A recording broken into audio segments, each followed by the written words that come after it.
नाटी दुल्हन। मयंक की बीवी नेहा की हाइट बहुत ही कम थी। वो इतनी नाटी थी कि लोग उसका कई बार मजाक बना देते। अरे नेहा, तेरे लिए तो मुझे किचन में टेबल रखना पड़ेगा। माँ जी, इतनी भी नाटी नहीं हूँ मैं, और हाँ, हिल्स पहनकर तो बिल्कुल आपके बराबर आ जाती हूँ।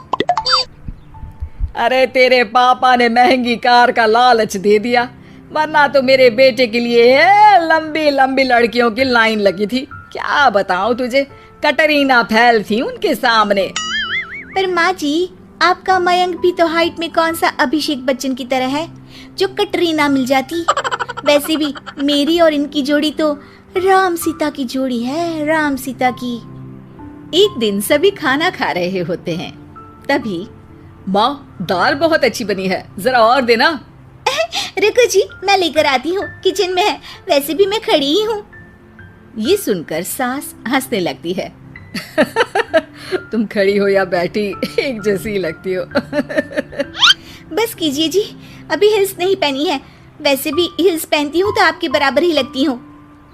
एक दिन नेहा सब्जी लेने बाहर निकलती है तो पड़ोसन कहती है, अरे देखो देखो कितनी नाटी है, मयंक तो दिखने में अच्छा है, हाइट भी ठीक ठाक है, फिर क्या जरूरत थी ऐसी नाटी बहू लाने की। दहेज बहन, दहेज, अंधे हो गए थे पैसों के पीछे, अब करे जगह साई। दोनों की बात नेहा सुन लेती है और उसे बहुत गुस्सा आ जाता है। आंटी जी, एक बात बताओ, मेरे पापा के पास पैसे हैं, उनको अच्छी लड़की की तलाश थी, ये पसंद आए और शादी हो गई, इसमें मेरा क्या कसूर है जो आप लोग मुझे सुना रही हैं? अरे नहीं नहीं नेहा, हम तो तेरी सास की बात कर रहे थे कि कितनी लालची औरत है। देखिए, वो लालची नहीं है, हाँ, उनकी कुछ शौक है जो वो अपने बेटे से पूरा करवाना चाहती है, और देखा जाए तो उसमें उनकी गलती भी क्या है भला। अगर इन्होंने मुझसे शादी की है तो जरूर कुछ न कुछ तो अच्छाई नजर आई होगी ना। और अब ना तो मैं आपकी बहू हूँ और ना ही आपके रिश्तेदारों को मुझसे मिलना है, फिर ये बात समझ नहीं आई कि आप इतना परेशान क्यों हो रही हैं। ये बोलकर नेहा वहां से निकल जाती है। नेहा, चलो तैयार हो जाओ, हम लोगों को एक पार्टी में जाना है। नेहा तैयार होकर पार्टी में जाती है, जहां मयंक का दोस्त उससे कहता है, अरे मयंक, तू लकी है यार, तेरी बीवी की हाइट इतनी कम है कि तुझे बच्चे की जरूरत ही नहीं है, भाभी ही बच्ची जैसी है। और मयंक, मेरी बीवी इतनी कम हाइट की हो ना तो मैं तो घर से बाहर ही ना निकलूं, कहीं फुदक कर चली गई तो लेने के देने पड़ जाएंगे। सभी नेहा पर हंसने लगते हैं। तभी पार्टी की जगह पर आग लग जाती है। अरे भागो यहाँ से, जल्दी करो, निकलो यहाँ से। अरे लेकिन बाहर के दरवाजे पर ही आग है, अब कैसे बाहर निकलेंगे, कोई रास्ता भी नहीं है। अरे रास्ता है ना, अगर कोई इस खिड़की से बाहर निकलकर अगर सामने के दरवाजे में आग को बुझा दे तो सब निकल सकते हैं। तभी नेहा उस छोटे से जरोखे से बाहर निकलकर आग को बुझा देती है। अरे वाह, भाभी जी ने तो आज हम सबको बचा लिया। वाह भाई वाह, बीवी हो तो ऐसी, अपने पति ही नहीं बल्कि यहाँ मौजूद सभी की जान बचा ली है इसने। भाई मयंक, माफ कर देना, तेरी बीवी तो सच में कमाल है। मुझे ये बात पता है और मुझे मेरी बीवी पर गर्व है। नेहा मुस्कुराकर अपने पति की तरफ देखती है। कुछ दिनों बाद जब नेहा और उसकी सास मार्केट जाती है, वहाँ पर, अरे भैया, ये कपड़ा तो देना, कितने का पड़ेगा?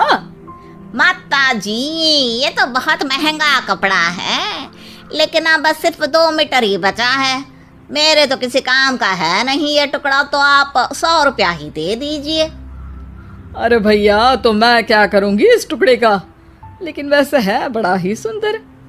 तभी नेहा बोल पड़ती है, इसमें तो मेरी पूरी ड्रेस बन जाएगी।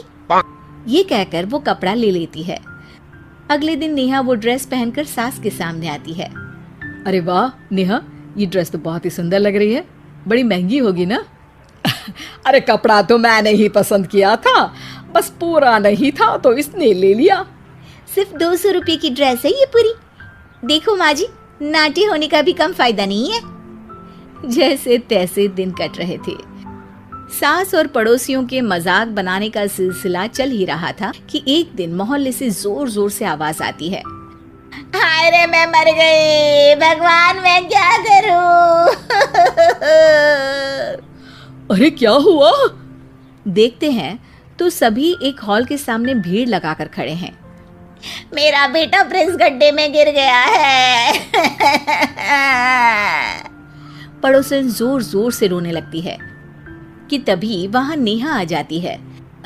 रोइए मत, मैं प्रिंस को लेकर आती हूँ। ये बोलकर नाटी सी पतली सी नेहा गड्ढे में घुसकर बच्चे को बाहर ले आती है। अब क्या था, एक बार फिर नेहा के लिए पूरा मोहल्ला तालियां बजाता है।